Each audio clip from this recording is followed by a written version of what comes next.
Эфирда яңалыклар вакыты, студияда Лейсан Галиева. Исәнмесез. Бүгенге чыгарылышның төп темалары. В результате по данному району выявлено 207 нарушений.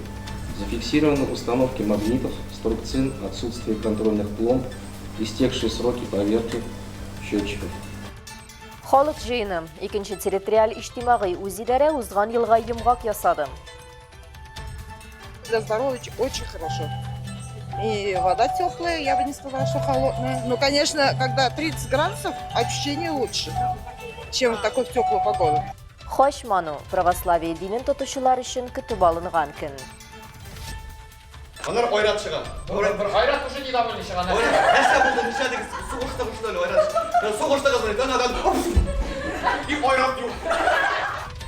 Артистлар көне уңайыннан Әлмә драма театрында иҗади батл.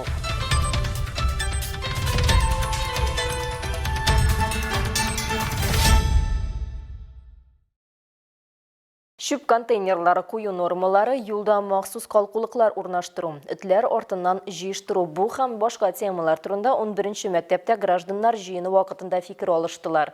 Икенче территориаль иҗтимагый үзидарә узган елга йомгак ясады. Очрашу кысаларында халык актуаль һәм иң борчыган проблемалар белән уртаклаша алды. Тулырак Алсу Нуриева материалында. Управляющей компании жители второго микрорайона ТОС-2. Икенче микрорайонда 48 күп фатирлы торак йорт. Аларда 12 меңгә якын кеше яши. Узган ел безнең ишегалды программасы буенча 4 ишегалды төзекләндерелә. Это Нефтяников 39, Гафиатуллина 5-3 и Мира... Нефтчеләр 39, Гафиатуллин 5, 3А һәм Тынычлык 13 йортлары янында территория хәзер төзекләндерелгән. Бу ишегалларында тротуарлар, юллар яхшыртылды. Балалар өчен уен комплекслары, шулай ук яктырту баганалары урнаштырылды. Кайбер ишегаллары төзекләндерелмәгән калды әле, ләкин киләсе елда аларны да программага кертерләр дип өметләнәбез. Следующий год, может быть, их тоже включат в наш двор. Икенче микрорайонда күп фатирлы йортларга Алсу, Альметьевск, Западный идарәче компанияләре хезмәт күрсәтә. Очрашуда алар башкарылган эшләр турында гына сөйләп калмады, проблемалары белән дә уртаклашты. Мисал өчен, Алсу идарәче компаниясе алдында халыкның гомуми бурычы 23 миллион 753 мең 370 сум тәшкил итә. Белгечләр бу сумманы шактый зур ди. Түләттерер өчен бүгенге алар 5320 мөрәҗәгать тараткан. Индивидуаль исәпләү приборларын контрольдә тоту буенча ай сайын уза торган тикшерүләр кирәклеге турында да аңлаттылар. В результате по данному району выявлено 207 нарушений. Зафиксированы установки магнитов, струбцин, отсутствие контрольных пломб, истекшие сроки проверки счетчиков. По всем фактам нарушений выполнены перерасчеты. Участок полиции хезмәткәре Антон Львов икенче микрорайондагы оператив хәлне уңай дип атады. Социаль мошенниклык проблемасына да аерым игътибар бирде. Аның сүзләренчә, телефон шалтыратулар, аша куркытулар алдауның иң киң таралган схемалары. Если вы отвечаете на телефонный звонок и вам говорят, что ваши денежные средства в опасности находятся, их нужно перевести на безопасный счет, сразу кладите трубку.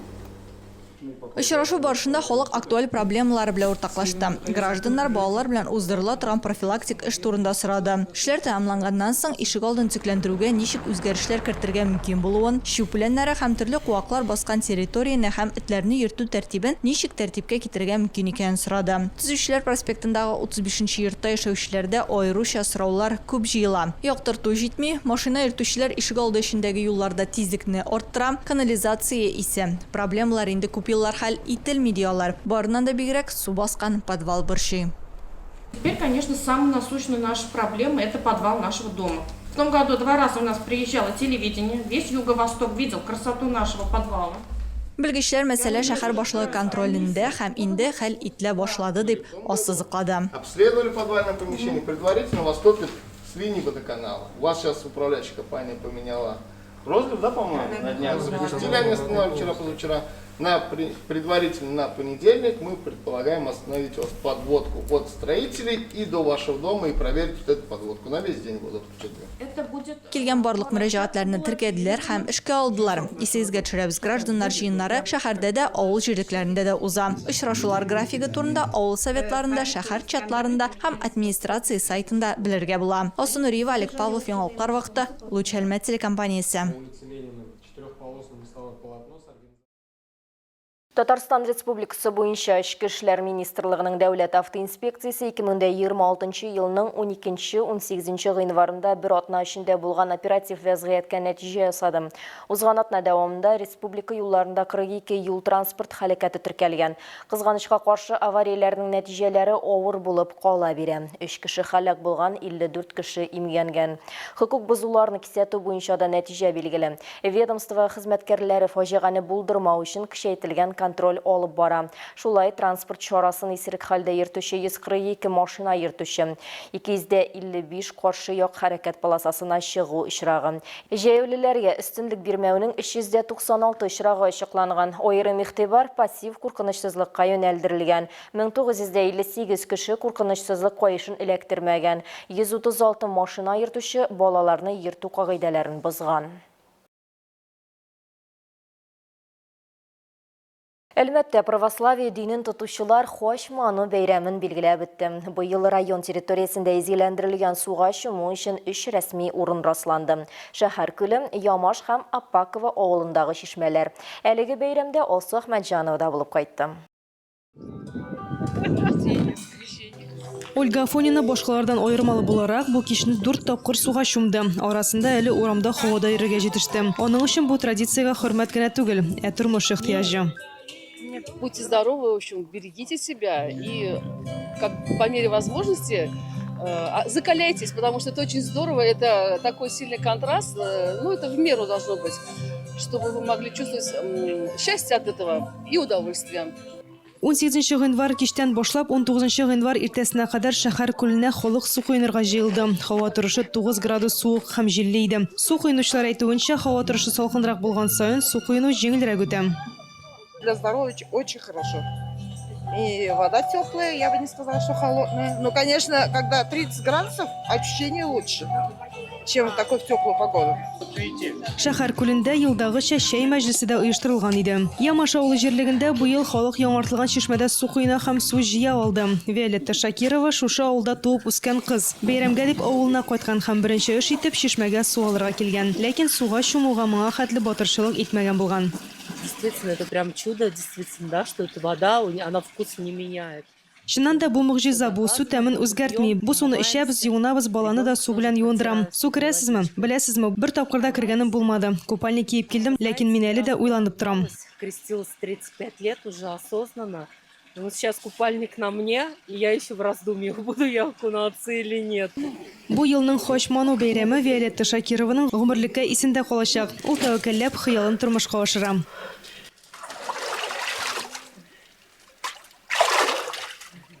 Святой Ключ чишмәсе реконструкциyaдан соң беренче тапкыр бәйрәмгә кунакларны каршы алды. Хәзер ул яңача җиһазландырылган, су коену һәм су җыю өчен ул уңайлырак булган. Первый этап работ проделан здесь. Биредә эшләрнең беренче этабы башкарылды. Быел 2026 елда проект буенча эшләрнең икенче этабы планлаштырыла. Гомумән монда барысы да үзгәрәчәк. Безнең епархия патронажы астында бөтенләй башкача булачак. Отразиться будет совсем по-другому. Под патронажем, конечно, епархии нашей. 18 гыйнвар киченнән 19 гыйнвар көнне иртәнге сәгатькә кадәр гадәттән тыш хәлләр министрлыгы, полиция һәм ашыгыч медицина ярдәме бригадасы хезмәткәрләре кизү торды. Белгечләр җиһазланмаган урыннарда коендан баш тартырга өнди. Оператив ярдәм бары тик рәсми мәйданчыкларда гына гарантияләнә һәм бәйрәмнең якты һәм куркынычсыз булуы өчен барлык шартлар тудырыла, диyorlar. Алсу Әхмәтҗанова, Алия Моратова, Яңалкар вакыты, Луч, Әлмәт телекомпаниясе. 17 гыйнварда илебез артистлар көнен билгеләп үтте. Әлмәт дәүләт драма театрында бу көнгә яңача килергә булдылар. Тантаналы чыгышлар урынына бирдә театр тарихында беренче тапкыр тыңлап карыйк дип аталган шоу батл форматында фатирник оештырылды. Театрга сәхнәгә чыгып уйнау бер хәл, ә менә шундый импровизацион программада катнашу шундый борчылдыра. Шуңа күрә без гайбәт дуслар. Барысы да Раушан Мөхәммәтҗанов идеясеннән башланып китә. Актер быел режиссерлык бүлегендә укуын тәмамлап, диплом спектакле өчен форма эзли. Аның алдында катлаулы мәсьәлә тора. Залга яңа аудиторияны ничек җәлеп итеп театрны заманча һәм һәркем өчен үзеңнеке итәргә. Шуңа да ул биредә фатирник форматын оештырып карарга була. Шоу исә кече залда уза. Биредә артистлар, кызлар һәм егетләр командасына бүленеп, үзләренең тормышларыннан алынган өзекләр белән бүлешәләр. Алар исә юморда көч сынашалар. Кичәнең алып баручылары театр артистлары Энҗи Сайфетдинова һәм Фаил Сафиуллин. Шоу 2 блоктан тора. Беренчесендә катнашучылар сәхнә артында кала торган хәлләр белән уртаклаша. Импровизация блогында һәр катнашучыга тиз арада уйлап чыгарып театр этюдын тәкъдим итәргә туры килә. Анар ойрат чыган. Bir hayrat уже недовольный чыган. Нәрсә булды? Нишәдәге сугыштагы что ли ойрат? Сугыштагы булган адам и ойрат юк. Фатирникның уникальлеге шунда ки, тамашачылар ярышның баш хөкемдарлары булдылар. Бу шундый беләсезме, ачыктан-ачык сөйләшү, тамашачылар да безгә ниндидер сорауларын бирә алачак. Без үзебез дә аларга катнашырга шундый мөмкинлек бирәбез әйе.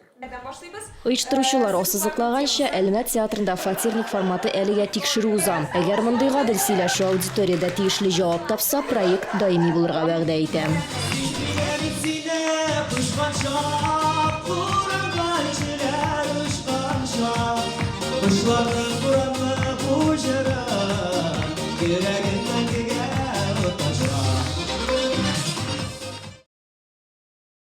Ел ярым элек Нефтеградта Әлмәттә ачык остаханәләр барлыкка килде. Татнефть компаниясенең әлеге проекты алтын алмалар турында әкиятләр паблик арт программасының лаеклы дәвамы булды һәм әлбәттә инде әлмәтлеләрнең һәм шәһәр кунакларының яраткан иҗади очрашу урыннарының берсенә әверелде.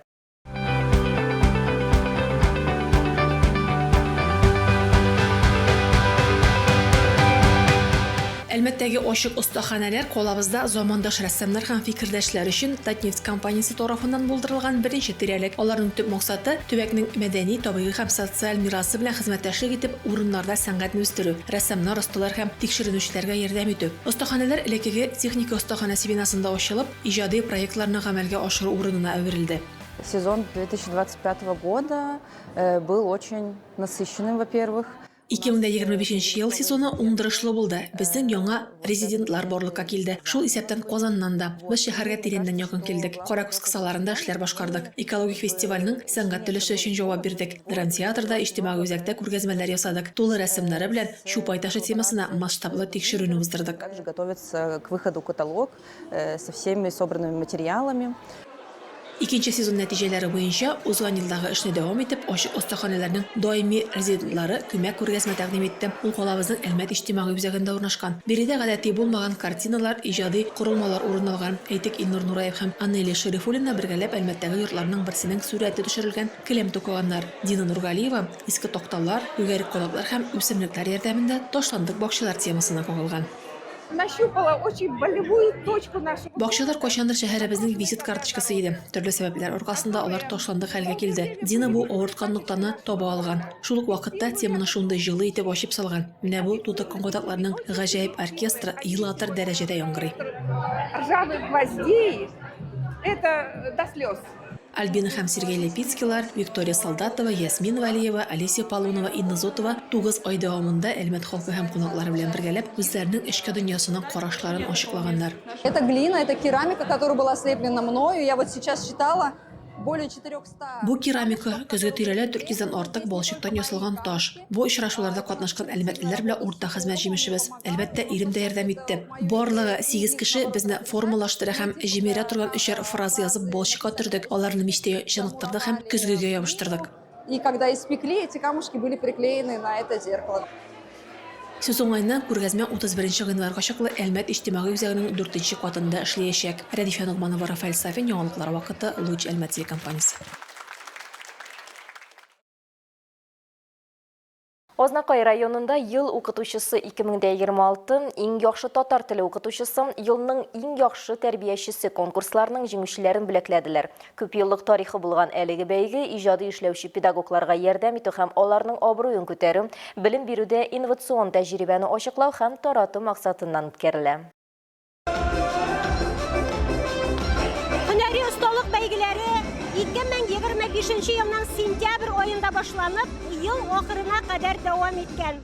Мәктәп этапларында җиңүче 50 педагог муниципаль этапта катнашып, аның җиңүчеләре бүген бүләкләнә. Бәйге һөнәри сыйфатларны күрсәтергә, иҗади мөмкинлекләрне ачарга, үз тәҗрибәңне хезмәттәшләрең белән уртаклашырга һәм нәтиҗәле хезмәттәшлекне оештырырга мөмкинлек бирә дип уртаклаша катнашучылар. Хезмәтемне тәрбияче булып башладым. Аннан соң инде балаларга татар телен өйрәтү максатыннан татар тел тәрбиячесенә күчтем. Ел тәрбиячесендә инде берничә тапкыр катнашып, лаеклы урыннарга чыктык. Шулай ук балалар белән күп кенә ярышларда, балаларга ике телне өйрәтү буенча билингвал конкурста җиңдек. Шулай ук әкиятләр, театрлар белән сәйердә, башка республика күләмендә бәйгеләрдә катнашып барабыз. Бүләкләнүчеләр арасында шәһәрнең беренче мәктәбендә математика фәнен укытучы Миләүшә Кәримова да бар. Ул яшь белгеч буларак педагогик дебют номинациясендә беренче урынга лаек булды. Работаю в школе второй год. Мәктәптә икенче елымны укытам. 5 ел Казан Федераль университетының физика институтында белем алдым. Бу фәнне мәктәп елларыннан ук үз итеп төрле проектларда катнаша идем. Укытучы минем өчен һөнәр генә түгел, бәлки күпкә өстен. Чөнки минем әти-әнием, туганым укытучылар. Шулай булгач, мин педагогик династияны дәвам итүче миссиясен башкаручы. И это для меня большая миссия. Ел укытучысы номинациясендә икенче мәктәптән Альбина Агишева беренче урынга лаек булды. Ел тәрбиячесе 2026 җиңүчесе дип 18нче ел маю балалар бакчасында татар теле буенча тәрбияче Резида Шәрифуллина игълан ителде. Балаларны туган телебездә дөрес аралашырга өйрәтү, сөйләм телләрен үстерү бүгенге көндә республикабызда актуаль проблема булып тора. Мин һәр даим һәр көнне балаларның сөйләм телләрен үстерергә тырышам. Төрле балалар белән бәйгеләрдә катнашабыз. Театр конкурсларында ел сайын урыннар алып киләбез.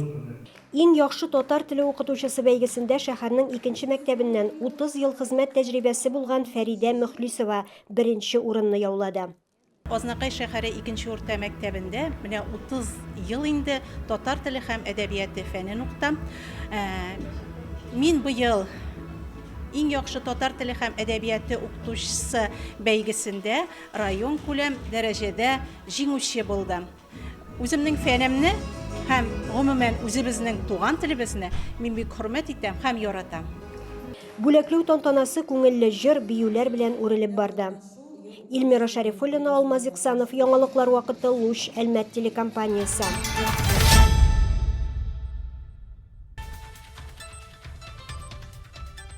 Бүгінге шулар иде. Мин Лейсан Галиева һәм монтаж операторы Динара Гайнетдинова сезнең белән саулашабыз. Исән сау булыгыз.